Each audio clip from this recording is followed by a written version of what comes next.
Nico Steves here. Welcome to this week's installment of Constant Procession. I talk about the protection that the Virgin Mary is said to have over Key West.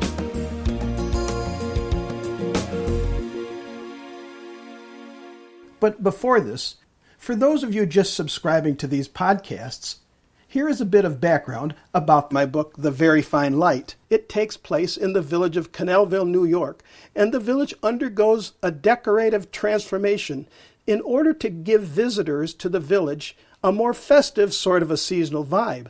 However, and also like contemporary times, Cannellville is suffering from some financial heartburn, with things not as rosy as in times past. And the mood in Cannellville for the villagers is especially critical in regards to financial strain, and a situation that is just one component in the plot of this story. What will Randy Sparks and Mayor Buell Belburn actually do over this particular holiday season? These two main characters in my novel were introduced here at nicosteves.com, where I read from a chapter that also included the village manager, Julie Vale. If you missed it, check out the first part of last week's podcast, number 323. And be sure to stay tuned for more from their private journals, as well as other excerpts from the book, right here next week. And now, Our Lady of Lourdes Grotto at the Basilica of St. Mary, Star of the Sea in Key West. Tradition tells about the founder of the grotto, Sister Gabriel. It's said that she remarked on the dedication day of the grotto that, quote, as long as the grotto stands, Key West will never experience the full brunt of a hurricane. And during my discovery the other day, I found that both the 2017 Irma hurricane as well as the Ian hurricane did not directly hit the island. No surprise to me. However, what did surprise me was that the number of news stories from the year 2017 I found on the internet seemed to indicate that the opposite. Some highly speculative reports from 2017 initially made me think that, indeed, Irma had made a direct hit on Key West. How could this be? Fortunately, there are a number of local stories by people from back in 2017 that brought out a more accurate picture from that time period. Basically, from what I gathered for Key West from 2022 was that they were back to business the next day following storm surges. Certainly there was street flooding, temporary power loss, and some serious fires, with no details on their causes. But they were back to business according to the websites I've seen. I have links on the podcast page for the 2017 stories. Oh yes, even links to live cameras from all around the island and how conditions are right now. Check them out, but beware. After looking at the live videos from places all around the island, you may want to book a flight to that wonderful tropical island destination of Key West. I know I'd like to book a getaway to Key West right now. But anyway, here is the story of the Our Lady of Lourdes Grotto in Key West. I want to continue to spotlight from last week this amazing story of how the apparition of the Virgin Mary in Lourdes, France, has been the source for helping people during times of hurricane threats to Key West, Florida, for almost 100 years. This occurred because of a shrine erected by a nun, Sister Louis Gabriel, in the 1920s. The shrine, a grotto to represent Our Lady of Lourdes, is located in Key West at St. Mary's Star of the Sea Basilica. Sister Gabriel's story began when she was assigned to the convent of Mary Immaculate in the year 1897. She served the Key West community for over 50 years. It was during the early times in Key West when she lived through a number of devastating hurricanes that hit the island. During 1919, a Category 4 hurricane battered the entire island, which caused nearly every home to be damaged, including the church and businesses, and there were losses of hundreds and hundreds of lives. At the time of this horrible act of nature, which coincided with Sister Gabriel's 25th year as a nun, and since it was a silver jubilee for the long-serving nun, she had been given the opportunity to visit Rome. But instead, she chose to ask her community to build a shrine to replicate the Grotto to the apparition of Our Lady of Lourdes in France, rather than to take the trip to Rome. It was her desire to appeal to God through this apparition of the Virgin Mary in order to protect her beloved island home from hurricanes in the future. Over the years, most everyone knew the sister, and so the islanders provided everything from coral rocks collected from all over the area for building the grotto to whatever additional fundings were necessary for statuary, and so the shrine was built under the design and supervision of the sister.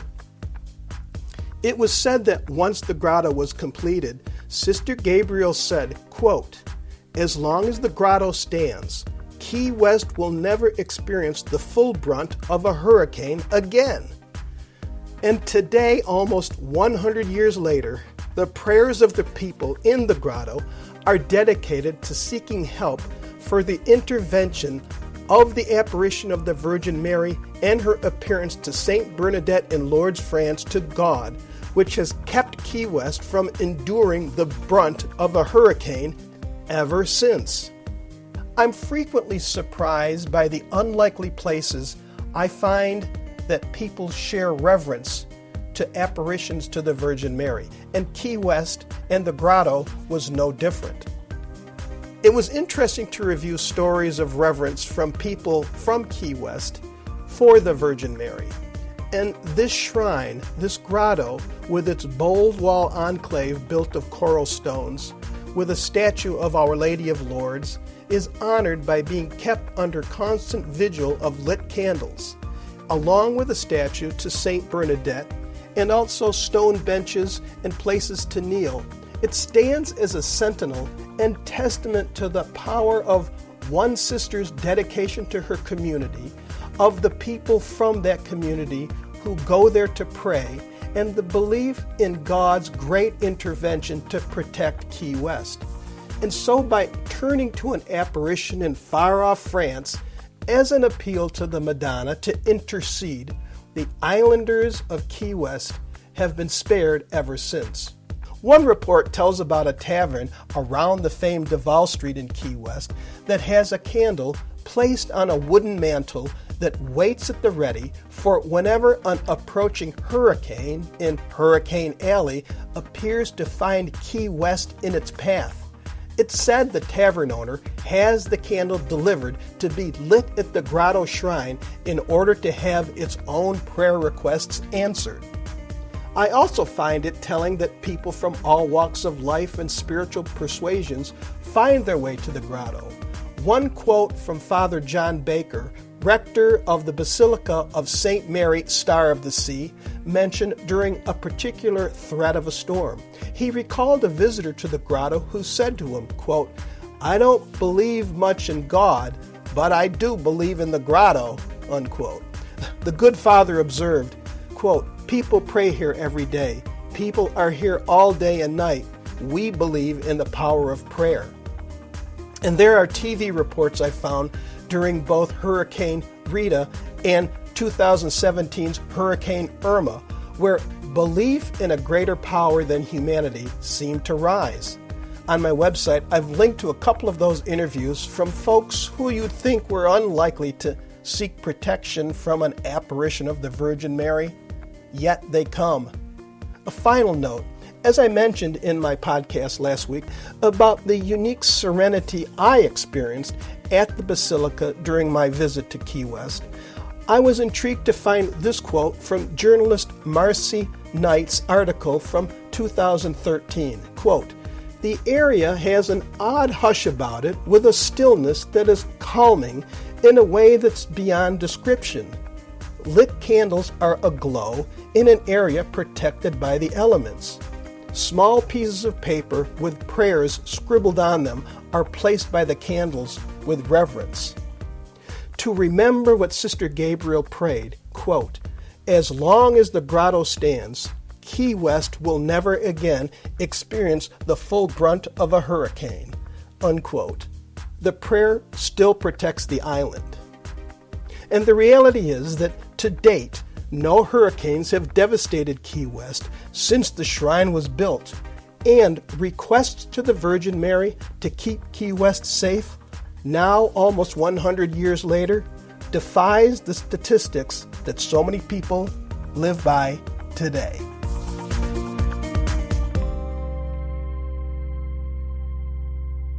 Well, this is Nico Steves. I hope you enjoyed this installment. My book, The Very Fine Light, can be found using the title The Very Fine Light on Amazon.com. Please feel free to contact me at nicosteves.com. That's Nikos Steves, Steves.com. If you liked this episode, and for more, share them with friends. Well, this is Nico Steves. Thank you. See you next time.